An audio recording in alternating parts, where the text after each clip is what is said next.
How's it going, guys? Going well. Welcome back, Father. Thank you, Monsignor. Good to have you back. I'm happy to be back too. Did you Thank have a good trip? Amazing, really. Yes, I'm happy to what we did over there. So it's really wonderful. Good. And what did you do? So I went with a mission trip to Manica, Sanare with Father Fidel. So we sent part of the money that we collect. So how much will we collect? I believe at last count it was Almost 13. close to 13,000. $13,000. So that was really unexpected, but welcome. We are going to send that collection in four About 4 installments. installments. So they start buying materials, construction this week. We would like to see some pictures, but they're going to send some pictures of the development that they have done so far. It's a beautiful community. I celebrate Mass twice with them. I preach. I had a baptism as well. So Nice. I met with the youth group. I met with the entire community one evening. They told me about the story of the church, what happened in the past, what the expectations for the future are. So it's really a beautiful, a small community, but it's strong on their faith. Nice. So they have this tradition that they have to pray, I think, the first Saturday of the month. 33 rosaries. Whoa. One next to the other, and they start by 5 in the morning. I don't know what time they finish. I arrived that Saturday by 8 in the morning, and they still pray the rosary. So Our Lady of Rosary. So it was good because when I arrived, I arrived in silence, and then when they saw me, they started praying, include my name in the rosary. So that was beautiful. It was really Nice. really nice. So it was beautiful. It's a beautiful area. You see, it's a huge extension of valley. You don't see a mountain around. It's good. Really, it's really refreshing, and how people believe. They still believe in the middle of their own struggles. It's amazing. Thank you for coordinating that and also being there. And it's good to have you back. Yeah, Thank welcome you. back. I'm happy to be back. And you had a birthday on Monday. How was your I birthday? did. It was quiet. It was quiet, which I appreciated after a very busy weekend. I was able to spend my birthday with my mom and 2 of my brothers and my one sister-in-law. My other brother, Father Anthony, was on his way back from Antarctica. Right. And he didn't bring any penguins with him, right? No, well, we don't know yet. No Oh. one's talked to him. Oh. He just said he's landed. Okay. And my brother Michael already has the bathtub ready, just in case a penguin comes to visit. And Full ice of too. ice, And yeah. ice. And lots of ice. Mom's not too happy. But it was good. It was good to be with family, and then I was taken out to lunch yesterday, Nice. and I'm going to a lunch today. Oh boy. And Aren't you the breakfast popular next one? week. And Oh, then, that's right. then The I have staff breakfast breakfast, with yeah. the staff next Yeah. week. So Boy. the Mr. celebration continues. Mm. Cool. All right. And I Wow. got over Oh. 300 Oh. posts on my Facebook. I think I just texted you. Would you like me to go on your page and? No, I have enough. I mean, it would be nice if it hit 350, but that's all right. Try to make it hit 350. Okay. So it was a busy week. This weekend we had Yes. the bishop here and We have pre-Cana. pre-Cana, yeah. We had a wonderful group of young couples for pre-Cana, and in fact, and I have to follow up on this, one couple already said that after they're married, they would like to consider joining the team. Oh, that's And wonderful. I think they would be a great couple for it. Yeah, so. Excellent. And also the mass with calling Called by name, yes. Yes. That was a beautiful It meal. was very beautiful. For sure. How many young guys we had? 35? I think the whole group that gathered was about maybe 30.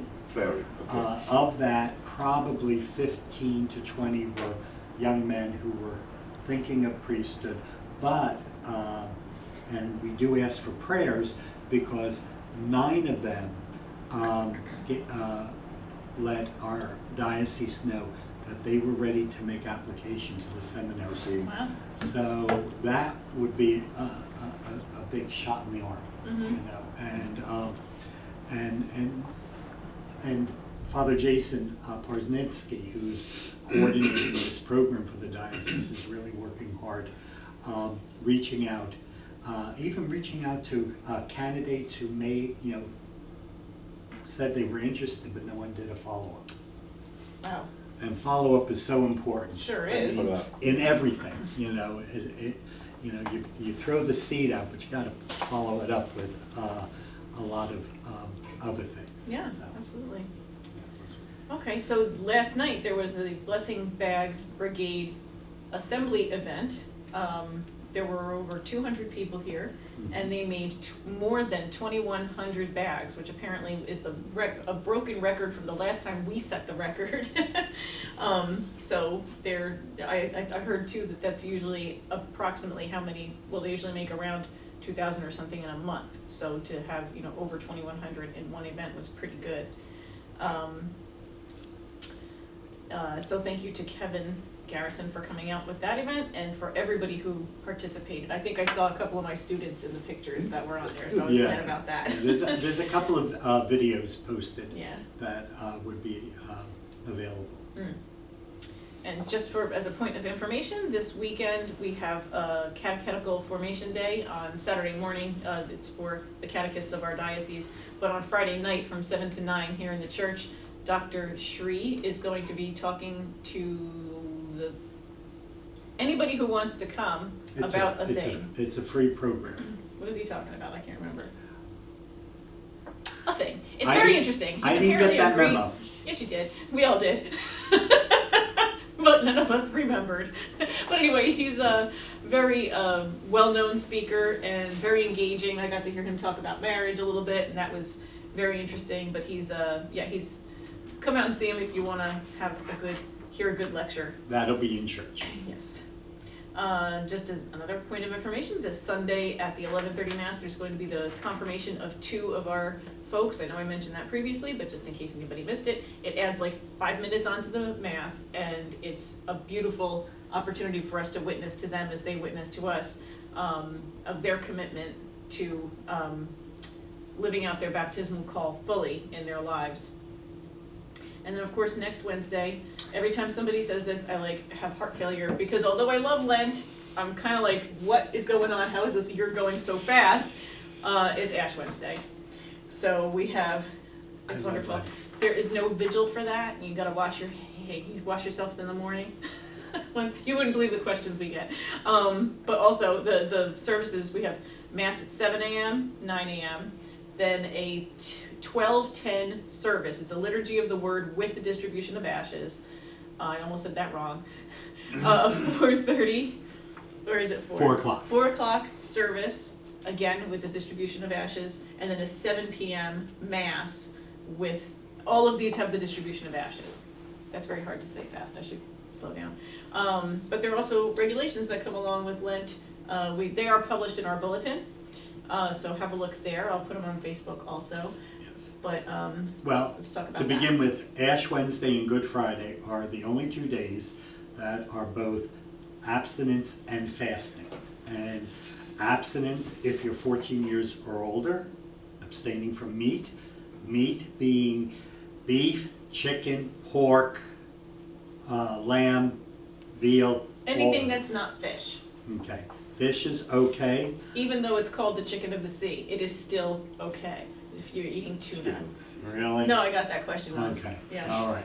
So that's and if you are over, I think it's 16 to 59, you are asked to fast. And the rules for fasting is 1 simple meal and 2 smaller meals that do not equal the simple meal. So it is a call to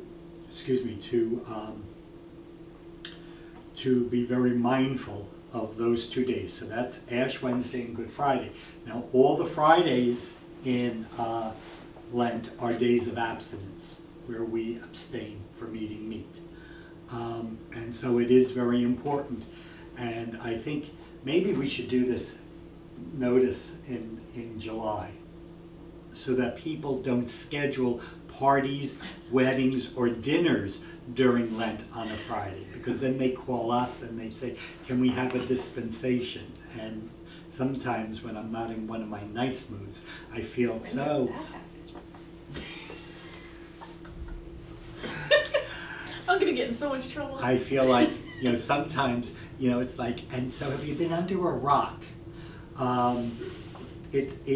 Please be mindful. The church doesn't ask us to do that much. We can step up and do something. Now, it's also important if you're taking any type of medication or if you need to eat for your health, these do not, apply, all right? And of course, once you turn 60, you do not have to fast, although if you're still in good health, it's not a bad thing. Yeah, and if you have a medical issue or you're pregnant or something like that and you can't do fasting, you can choose another sacrifice, something Yes. else you can do to, take the place of that. And another thing I always like to point out is that if you find that it is a Friday and oops, you're eating meat, don't throw it out. It's more of a sin to waste the food than to eat the meat. So just eat it and then pick another day to make that sacrifice. One of my favorite stories, and I won't name names, but I worked for a priest who was having practice with his altar servers on Good Friday and then took them all out to Burger King. And halfway through the meal, one of the kids said, "Hey, should we be eating this?" So again, he was like, "Oh man, we forgot," and he told them, "No, just eat it, and then make the sacrifice another day." And we all get caught up. Everybody Well, that's gets true. caught up. That's true. It's a very busy time, and we And our forget. lifestyles are very busy. And because we don't abstain on Fridays during the year, we forget. I can't tell you how many times I've just stopped in my track and said, oh, wait a minute, what day is today? And have I eaten meat? Right. And but it is a form of being mindful of your day and of your presence, where you are. And so it's not just rules and regulations to make our life, difficult. They are given to us by the church to make us mindful. And I was just talking to somebody about mindfulness. And, in the business world and in secular, it's now the new rage. Folks, the church has asked us to be mindful for the last 2,000 years. But I think sometimes we look at it as just regulations, to complicate our lives instead of seeing it as a discipline to make us mindful. And of course, the 3 pillars of Lent are prayer, fasting, and almsgiving. Yeah. And so fasting is great because, and also giving up meat for Lent, because it kind of helps us to do the other 2 things too. If you're hungry or you have to make a different choice about your food, it reminds you that there are people in the world who don't have food on a regular basis. And don't have a choice of what to eat. Right. And in Monmouth County, most of the people who go hungry on a daily basis are children under 12. Just let that settle in. So when we are hungry, we can remember the people who have much less than us, and maybe that'll inspire us to do something about hunger. But we can also pray for the people who are hungry. But also the money that we save in fasting or in not buying meat and buying something inexpensive instead, that money can go to the poor. So. What about what about also we put this in a positive perspective? I don't know. For instance, if you have bad habits of eating, why you don't try to eat healthy during Lent? If in my case that I'm lazy to do exercise, why do you don't take care of our body, our mind, doing a little bit active? Yeah. Also, that's also something positive that we can be help us to be mindful of ourselves, of our being. So something positive also that also can help. Yeah. Yeah. Actually, this coming Sunday, or I think it's one of the next weeks. I worked on a bunch of bulletins at once, but it talks about reminding us that we're a temple of the Holy Spirit, and if we kill the body or don't take care of the body, then we're God's gonna not be happy with us. So Lent is a good time to remember that we are holy, our bodies are holy and important, and we need to take care of them. And fasting can be a variety of things. I mean, it doesn't necessarily have to be fasting from food. It could be fasting from being critical. It could be fasting from using foul language. It could be fasting from being judgmental.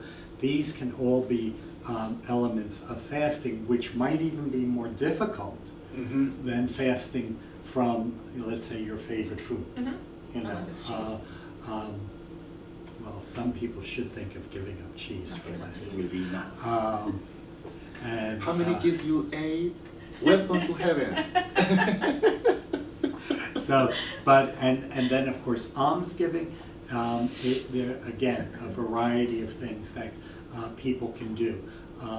It could be the rice bowls that we will be giving out on Ash Wednesday, and also it could be almsgiving of self, of presence, of doing a little something extra, being involved in a ministry or an outreach, or helping others, whether it's an organized ministry or even just looking around and seeing maybe a neighbor who is an elderly person who could use a visit or help. That can also be seen as almsgiving. Yes, yeah. No, so it's a variety of things. The important thing is number one, don't overload yourself. And I got to remember that because I started my journal entries and I've already put too many things down. It's a long list. But the other thing is you just take one, and even if you break it, you keep doing it. You don't say, I ruined Lent. The only time you ruin Lent is when you give up. Anything else? Did you hear about the religious who went to confession? Said that she had to confess that she was putting on too much weight. And her superior wanted her to lose weight. And the priest said, well, remember, sister, you're all called to be temples of the Holy Spirit. But if you want to be a basilica, that's fine. Oof. You mentioned temple of the Holy Spirit. Yeah, I mean, some are little chapels and some are basilicas. Some are major basilicas. And on that note. A blessed Sunday. We'll see God you in bless you. church. See you during the weekend.